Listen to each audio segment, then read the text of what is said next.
What does it take to be a professional caster?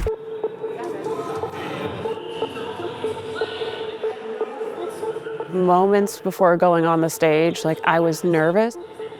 I said, wow, we're doing this. But as soon as I sat down and I saw the cameras and everything, it just melted away.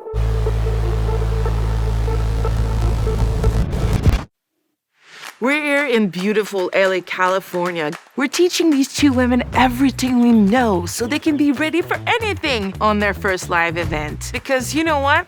They needed it. It's the finals. Let's go. Let's get started. This is something that's never really been done. Me, myself, I wish I had this when I was, trying to get into the scene. I'm just looking to learn and have fun. In our last episode, we covered tips on how to use your voice. Now it is time to unravel the secrets of professionalism. This is something that I feel everyone in esports should absolutely learn from. You will automatically stand out just by improving your professionalism. Let's say your call time is at 1. You want to get ready way before that. I've made the mistake too often to just chill in my room or playing games or whatnot. I realize call time is in 20 minutes. Rush to do my makeup. My setup is wrong. My headset doesn't work, Get ready to the show and it will make you get booked again. Be someone that after every broadcast, someone says, I really enjoyed working with such and such. Try to mimic that in your home when you're setting up for online events too. So that the routine. Right? Exactly, the routine of that. To be like, okay, at this time I should be awake, at this time I should be dressed, at this time I should have makeup on, at this time I should be ready, and then at this time I should start singing to get ready to cast my games, Just hype yourself up. Singing? Whatever works, I guess. It's accessible to everyone, and that's what's so great about gaming. You do not need a professional studio.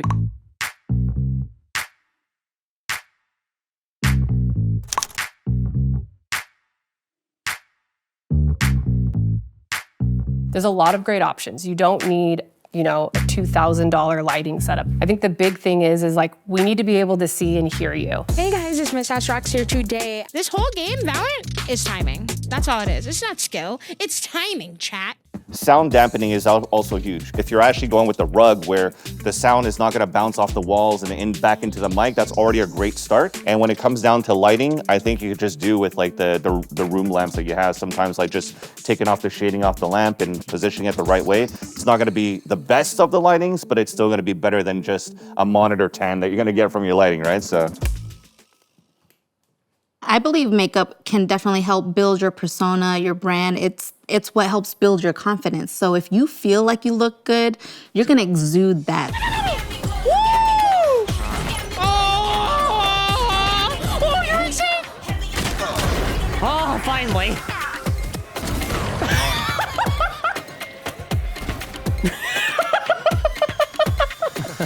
We partnered with Paidia because they have the same mission as we do, which is empowering women and the underrepresented in the gaming space.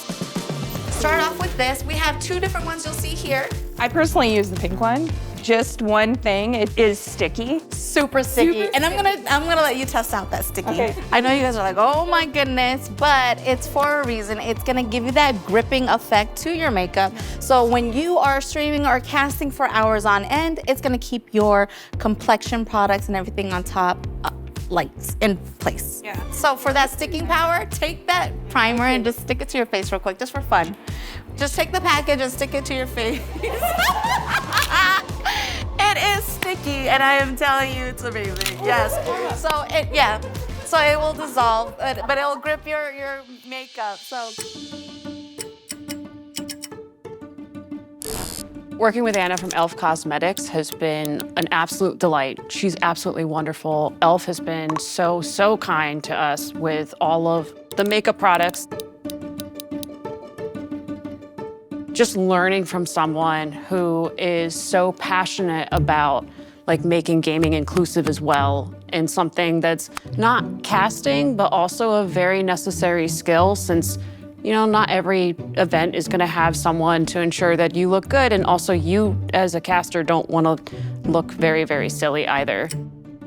She wanted us to feel beautiful.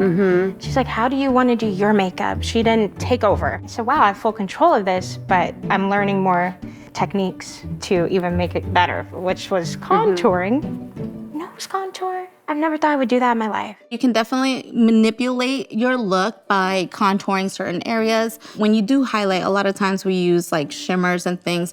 You have to be minimalistic because if you put shimmer everywhere, the light's gonna blow you out and then you're just gonna look like a big glow ball. So it's about placement also. Makeup is an outlet just as gaming is an outlet. Like for me, my full-time job is makeup. But when I'm off the clock, guess what? I hop on game because that's my outlet too. Cameras are speeding. We're good? Good. Yeah? Let's ask the crowd. I lost the internet. You lost internet? Yeah. Okay. Whether it's technical hiccups or tactical pauses, it is guaranteed casters will need to fill time at events. So to masterfully navigate these moments, keeping the energy flowing and viewers engaged, every caster must have a toolkit of talking points and a well-honed strategy. You never know the tech issues that could happen last minute right before you're going to go live. So the more time you spend preparing and setting into that usual routine as if you were on set, the more time you're giving for tech issues that may pop up. At a certain point, the audience does get disconnected with that, and you really have to consider what can you say to keep them engaged, make things still fun while this long tech pause is drawing out. So now we have a technical difficulty. Start filling time. Xbox Game Pass has PC games. With the new Xbox app for Windows PC, it's easier than ever to discover your next favorite game. Browse the library, view Way back in time to like Fable 2. One of the most useful things we learned in LA was how to improv, because when you have an hour and 15 delay, you gotta do a lot of improv in the moment. During the event, I heard about how Camilla and MsAshRocks had to fill time for about like over an hour and a half, I think, on the desk. And especially for being at their first like big LAN event, that is an incredible feat to have to overcome. Well, Fable is available on Game Pass, so check it out.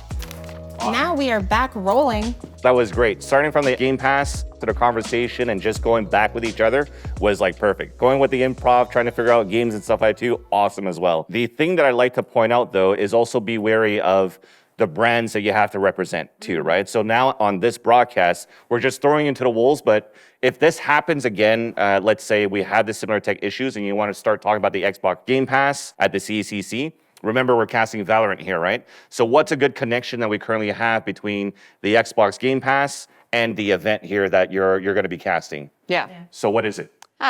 You get all the characters and everything. Exactly, right? So you have the opportunity now to link your Xbox Game Pass with a Riot's client, and then you can maybe start shifting that over into like, hey, what do you like about Gecko and stuff like that too, right? So be conscious about the area that you're actually going to have to represent to.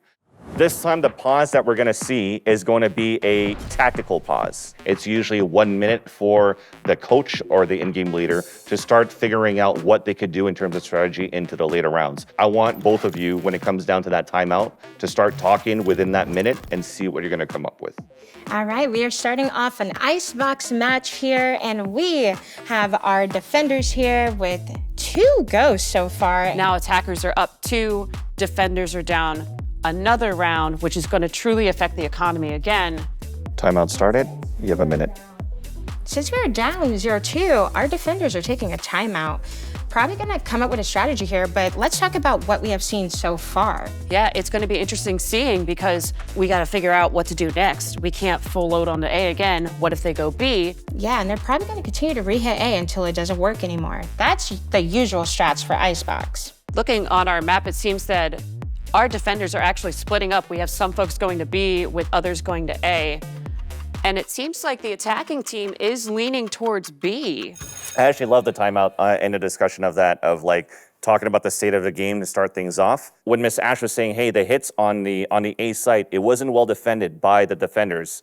This will be an opportunity for you here for Camilla Panda to, as the analyst, color commentator, say, why are they not holding it well? What are the attackers doing well? If you look at this scoreboard right here, You could talk about the ult orbs, right? How far are we from ultimates right now? That sometimes could dictate the pace of the game of where the attackers could be leaning towards to, where the defenders could be leaning towards to. You could look at the buys that they have from both of these teams. Yeah, I mean, also, Camilla Panda, in this situation, there's not much to analyze. So you can be really honest, right? Hey, it's round 2. Round 3, there's already a pause. This is very uncommon. So maybe they're having some issues and you need to discuss as a team. And you can be like, I'm looking forward for the rest of the match because let's see if they can bounce back.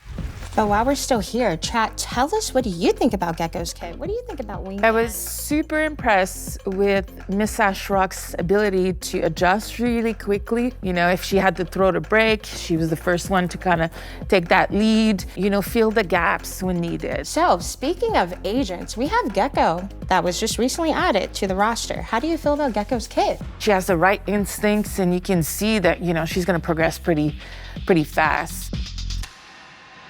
When it comes to Camilla Panda, what I really like is just overall her personality, her voice, her tone, her presence. I am a Wingman fan, so I very much love Wingman.